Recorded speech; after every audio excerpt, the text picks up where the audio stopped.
All right, back to our employee example. We have applied a couple of principles of object-oriented programming, encapsulation and abstraction. But this implementation still has a problem. What if I forget to call this or these two methods? Our employee object will start in an invalid state. The base salary and the hourly rate fields are going to be 0. Let me show you. So temporarily, I'm going to make the base salary public so we can quickly read it for this demo. Before we calculate the wage, let's print employee.base salary. We run the program, and this is 0. All right, now let's remove this line. We don't need it anymore. And let's make this field private.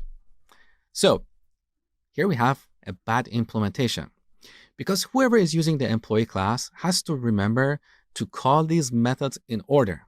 This is bad design. We don't want to force the consumers or the clients of our classes to use them in a particular way. This is like having a magical remote control that forces you to press A and then B before you can change the channel. That's really strange. So we want to make the interface of this class as simple as possible. We want to reduce the guesswork. How can we do this? Well, at the time we create this employee object, we want to put it in an initial valid state. So we want to pass these values over here. Now here we have a compilation error. So let me temporarily remove these arguments. We're going to create a constructor in this class. A constructor is a special method that is called when we create a new object. Look at this line. This looks like we're calling a method, right? Well, actually, we do have a method by this very name in our employee class. We didn't create it, but the Java compiler automatically creates this method, and this method is what we call a constructor. It's used to construct or create a new employee object. The job of this default constructor is to initialize our fields to their default values. So numbers are going to be 0, booleans are going to be false, and reference types are going to be null. So back to our employee class, let's create a constructor. After we declare these fields, we declare a constructor method like this.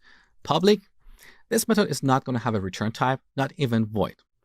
Here we should type the name of the class with the same capitalization, exactly the same. So employee, we add parentheses. Now here we want to have two parameters, base salary and hourly rate.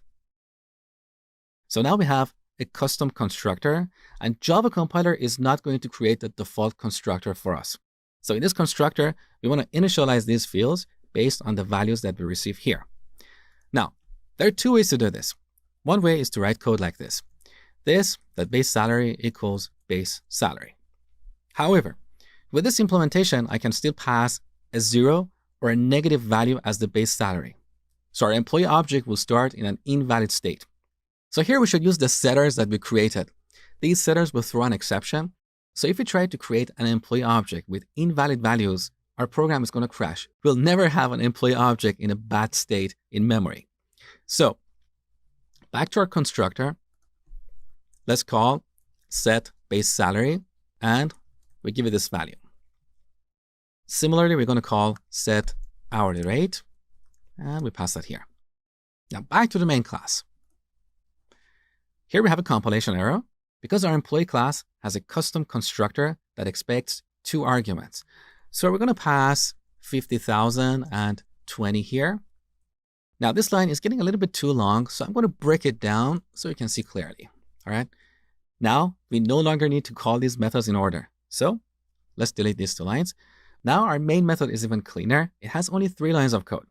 So we use constructors to initialize our objects.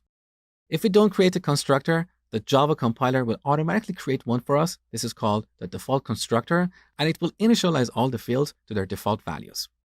Now, one last thing before we finish this lecture. Look at the members of the employee class. So we have these 2 setters and the calculate wage method. Let's assume that once we create an employee object, we don't want to change its hourly rate or base salary. So once again, we can apply the abstraction principle and hide these details. Back to our employee class. I'm going to make this private. We're only going to use it inside this class. Once again, let's make this other method private as well. Now back to the main class. Look at the interface of the employee object. It's very simple. It only has a single method. This is a beautiful implementation. This is object-oriented programming in action.